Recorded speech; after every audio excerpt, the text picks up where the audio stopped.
É isso aí, gente. Já estamos de volta, rapidíssimo, né? Como eu disse, na nossa segunda hora do programa aqui, nós vamos falar de Copa do Mundo, né? Copa do Mundo não é agora, não. Daqui a pouco tem promoção, tem um monte de coisas, mas nosso assunto aqui são as entrevistas, é o jornalismo. Daqui a pouco também vamos conversar com a redação do Jornal Diário de Teresópolis, saber o que está acontecendo na nossa cidade e região, mas como prometido, aliás, eu comecei o programa falando de gestão, né? Falamos aí da nossa primeira página. Vamos continuar falando de gestão pública. Estou tendo o prazer de receber aqui o Carlos Martins, que vai falar um pouco sobre essa área, né? Tão espinhosa, né, Carlos, às vezes? Muito difícil, muito difícil. É uma área difícil, mas que é necessário a gente, inclusive, como cidadão, discutir e conhecer, né, principalmente. Porque é a nossa vida, né? É a nossa vida, exatamente. Primeiramente, eu agradeço o convite, né, para participar desse programa aqui, de grande audiência, eu creio que o maior da cidade. Legal. E eu queria agradecer mesmo. Bom dia para ti, um bom dia para os nossos telespectadores que estão assistindo nesse momento. E eu gostaria de abrir falando que uma coisa que eu sempre falo para as pessoas, eu gosto muito de me comunicar e falar, a minha paixão é a administração pública, a gestão pública. O homem é um ser essencialmente político. Político, claro. Sem política, a política é essencial para a sobrevivência da espécie humana. E eu costumo falar, as pessoas às vezes ficam me olhando com a cara assim quando eu falo, a política nasceu antes do homem. Mas como, Carlos? Como que a política vai nascer antes do homem? Se o homem é que faz política. Da simples maneira que eu costumo falar. Antes da gente nascer, nosso pai e nossa mãe, eles fazem uma listinha, cada um com uma listinha com nome. E vai ser escolhido. Isso é política. Então, nasceu antes da gente. Claro que a gente já sabe quem ganha essa política aí, né? A mãe termina sempre ganhando. A mãe sempre ganha, isso aí não tem jeito. Mas a gente não pode confundir a política pública, a política em si, como ciência, com a política partidária. Que hoje em dia é rejeitado pela maioria das pessoas. É absolutamente ao contrário, né? Porque a disputa partidária ela é salutar na disputa do convencimento, na disputa, né, para que se conquiste esse cargo. Agora, uma vez imbuído deste cargo, essa disputa partidária, ela precisa ser, né, deixada de lado. Exatamente. E normalmente acompanha as gestões, né? Talvez seja um dos grandes problemas. A política, a gente regride lá os tempos de Aristóteles, lá na Ágora, nas Ágoras, né? Claro. Aí lá era a arte do convencimento. As pessoas iam lá com as suas ideias e aquele que conseguia convencer o maior número de pessoas vencia. Era implantado suas políticas públicas na comunidade. Né? É verdade. Agora, uma das grandes dificuldades, assim, eu acredito que em uma gestão pública hoje, talvez seja confundir as características dessa gestão. A gente tem muita gente hoje confundindo a gestão privada com aquilo que é público. Né? Exatamente. A gente percebe isso muito claramente. Porque, gente, evidentemente, quando você gere um negócio próprio, você dá os teus jeitinhos, né? Você vai lá, dá um jeito aqui, dá um jeito ali. Quando o trato é público, você tem que evitar que esses jeitos sejam necessários, Exatamente. né? Com planejamento.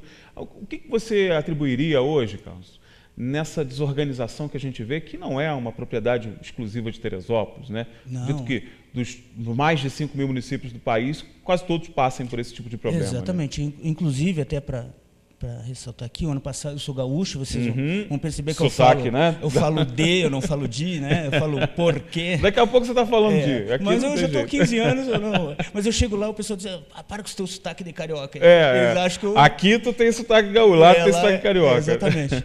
Minha esposa daqui, graças a Deus, Teresópolis me deu uma grande alegria, que é a minha família. Né? Olha, que legal. Daqui. Muito bacana. Primeiramente, a gente tem que entender duas coisas. Existem dois pilares que seguram a administração pública.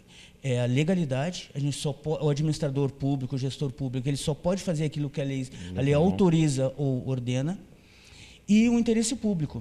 Então, essa legalidade visa o interesse público. A gente não pode fazer algo que não seja o interesse da coletividade. Então, são duas coisas basilares do direito administrativo. E o que diferencia da administração pública da privada? Porque as pessoas dizem, o fulaninho é um grande administrador de empresas. Nem sempre ele vai ser um bom gestor público. Claro. Então, a gestão empresarial, ela visa o lucro. Né? O lucro. E a gestão pública, ela visa o quê? O interesse público. Mesmo que a satisfação do interesse público, muitas vezes, não vou dizer maioria, mas muitas vezes, ela é alicerçada em cima de prejuízo. Sim, ela representa um prejuízo. É, um prejuízo. Mas é também um lucro, mas um lucro social, que talvez seja Exatamente. o que tem que ser perseguido. Exatamente. Né? Hoje a gente vê a nova gestão pública, a gestão gerencial, ela visa a finalidade maior, que é o interesse público, satisfazer aquele interesse. Exatamente. Hoje ela é finalística. Antigamente não, ela era um meio, era, né, não, naquelas entranhas ali de processos, né, burocráticos, que é hoje o que o maior empecilho do nosso crescimento, né? A burocracia, que ela surgiu lá na era de Getúlio Vargas para frear a corrupção. Só que, olha só, ela se tornou o principal aliado da corrupção. O principal aliado da corrupção. É verdade. Ela cria um empecilho, com esse empecilho tu oferece uma facilidade. Tem essa dificuldade, o cara vai lá, vende a facilidade, a gente está vendo isso que acontece. Agora, não dá para a gente falar de gestão pública sem relacionar, infelizmente, a questão da corrupção, como você lembra muito bem, né? Acabou virando sinônimo, infelizmente, no nosso país. Alguns países instituíram medidas interessantes, como a Itália, por exemplo, né, que freou essa questão da corrupção com mecanismos administrativos, né, mecanismos de transparência. O país está começando a desenvolver esse tipo de política também.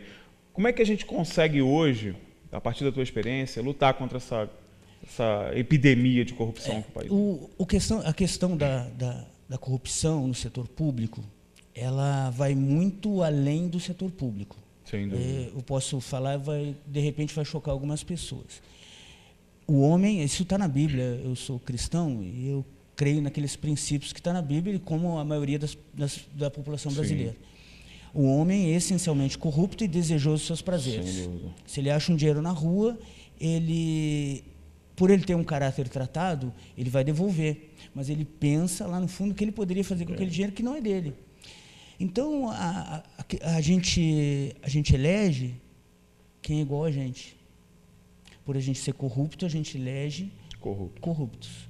Então, no momento que a gente começar a mudar essa cultura, a gente vai ter um grande sucesso, a gente vai limpar o país. Né? A Lava Jato é um grande marco na nossa administração pública hoje, né? No nosso país. Mas a Lava Jato, assim como a Operação Mãos Limpas lá na Itália, a Operação Mãos Limpas não resolveu o problema da corrupção. A gente vê o exemplo do Berlusconi, né? Foi condenado, teve preso e continua lá na política. Mas eu acho que você falou tudo. Lá virou uma vertente educacional, né? Exatamente. Criou-se uma cultura anticorrupção, né? Mais do que simplesmente dizer o que é a corrupção ou deixar de ser, né? Houve uma iniciativa de educar o cidadão italiano a combater as corrupções no seu dia a dia, né? Talvez seja o nosso caminho por aqui, né? E em 100 países, isso aí é uma coisa muito interessante, em 100 países o Brasil é o de número 97 em corrupção, sendo que o número 1 é o mais corrupto. Quer dizer que nós não somos o país mais corrupto. Mas os danos que a corrupção causa ao país são danos gigantescos. Porque aqui a dimensão é continental. Exatamente. Né, agora pela manhã eu estava conversando com um amigo e aí eu disse para ele, assim, tu já parou para pensar que os efeitos da Lava Jato, do que o cara roubou lá, furtou da administração pública, não é só aquilo ali. Quantos milhões de pessoas morreram por causa da corrupção? O serviço não prestado, essa questão do lucro social não alcançado. Não alcançado. A gente teve aqui o exemplo, né, gente? Teresópolis, a gente tem que dar exemplos materiais aqui, né? Teresópolis teve a questão da hemodiálise, né? Que você se lembra muito bem. Eu lembro disso. Nossa, foi uma novela. Centenas de pessoas morreram pela corrupção, porque era corrupção, né? Era uma mexidinha na Secretaria de Educação de Saúde do Estado para não vir o serviço para cá, era briga com o diretor de hospital. Enquanto isso acontecia, as pessoas morriam simplesmente porque não tinham atendimento. E aí a gente lembra sempre, né, do que diz o nosso texto constitucional. A saúde é, sim, um direito de todos, mas principalmente um dever do Estado. O Estado tem que prover isso, né? E uma gestão pública que não se organiza, como é que ela vai prover esse bem-estar social? Não tem como. O nosso maior, as empresas, a maioria das empresas, elas falem no primeiro ano. Eu montei uma empresa e eu vou falar, qual o principal motivo disso? É a falta de planejamento. Antes das eleições, ou após as eleições agora, essas últimas aqui na cidade, eu estava conversando com um amigo aí. Aí, inclusive, ele foi candidato. Foi vice. Aí eu falando para ele, a gente se conheceu por acaso na academia, aí eu falei para ele, se tu ouviu falar algum candidato em fazer um plano estratégico para Teresópolis, um plano a longo prazo? Ele disse, isso ninguém fala sempre. Porque não sabem fazer. Mas como é que você vai fazer alguma coisa se você não planejar? Exatamente. Né? Até para você conhecer as armas que você tem para isso. Né? A Teresópolis é uma cidade que está fora dos trilhos. Isso há anos, não é culpa desse ou daquele, há anos. E essa degradação ela vai aumentando ano a ano, vai corroendo, e aí a gente tem um reflexo no aumento da violência. Claro, né? Não tem jeito. A desocupação dos nossos jovens que estão nas praças utilizando droga. A Teresópolis é uma grande consumidora de drogas hoje. Muito. A gente vê nos jornais aí Infelizmente. o número de apreensões. E aí o que eu digo, Teresópolis, o que eu costumo falar, como as minhas coisas às vezes chocam. Eu comparo Teresópolis a um homem que em 7 anos teve 7 mulheres. Cada uma que entra arruma a casa de uma maneira. Ou uma mulher que teve 7 maridos. 7 maridos. O primeiro marido que teve 7 mulheres, cada uma arruma a casa de uma maneira, né? E a mulher que teve 7 maridos, ela perde a credibilidade, ela perde a honra. Um marido também perde a honra. Claro. Né? Um cara desonrado, tu não conseguiu manter a tua mulher. Né? Mas a gente não pode perder as esperanças, a gente tem que crer que agora a gente tem um novo prefeito. Tá novo prefeito. Eu não conheço ele assim, pessoalmente, ontem eu passei por ele lá no evento, né? Dos 200 anos da colonização inglesa, eu passei por ele, mas como eu não conheço, né, falei com ele. A gente tem essa esperança de que vá realmente se organizar, mas como a figura do casamento é perfeita mesmo. Porque, gente, você imagina, né? Como é que você vai organizar uma casa que toda hora muda o dono da casa, né? Não tem como, não tem.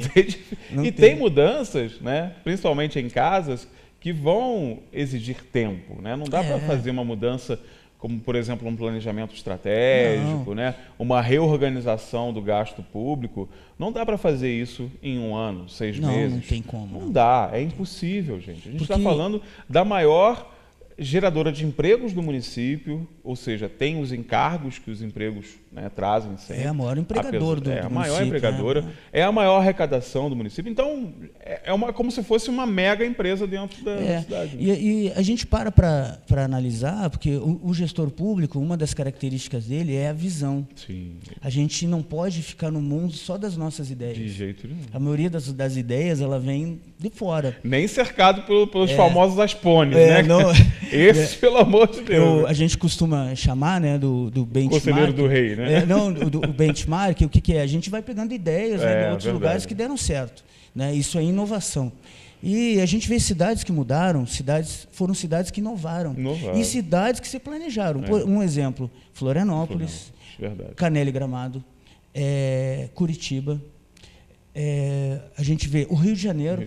A gente vê essa obra aí da revitalização, da gentrificação do centro, da região portuária. Isso não começou, não foi obra do Eduardo Paes. Começou lá no César Maia, lá atrás.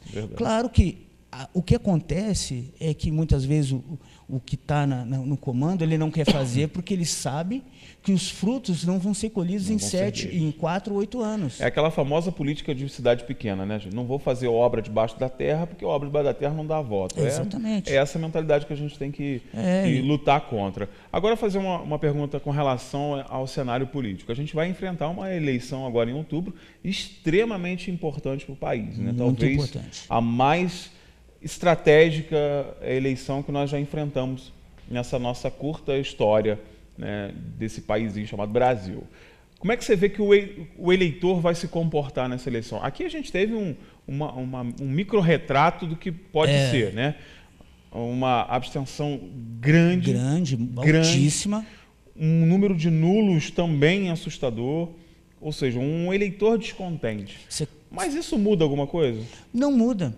Por que acontece? No momento, eu sou a favor, eu já fui contra, hoje eu sou a favor do voto obrigatório. Porque o voto facultativo, ele favorece o corrupto, que vai comprar votos. Quem está para a manutenção da democracia é importante o voto obrigatório. Né? A gente não, mas os Estados Unidos, a gente não pode comparar outro país com o Brasil. Não tem como. Não tem como, é questão cultural, sociológica, totalmente diferente. E eu vejo hoje que as pessoas querem mudança. E eu postei no Facebook essa semana que mudança sem inovação é o velho com a nova roupagem. Tem jeito. Né? Eu venho aqui com terno e gravata, mas eu vou continuar sendo o Carlos. Novos resultados com velhas práticas não existem. Exatamente. Então, a administração, a política mundial, ela está sofrendo um novo ciclo. Ela sofre ciclos, né? Sempre. Né? E hoje a gente está vendo na América do Sul uma mudança de tendência, hoje mais liberal, no mundo, inclusive. Né, a gente viu lá a eleição na França, Macron, do Donald Trump nos Estados Unidos. Há uma tendência mais à direita, mais liberal. E a gente vê no Brasil que essa tendência, o Brasil está seguindo essa tendência. E a gente tem que ficar com olhos abertos para entender esse processo e ver se essa escolha é a melhor para o nosso país. Se é isso que a gente precisa. Se é isso realmente. Eu creio que não é somente isso que a gente precisa de inovação. Pessoas novas, com ideias novas e práticas novas, caráter novo.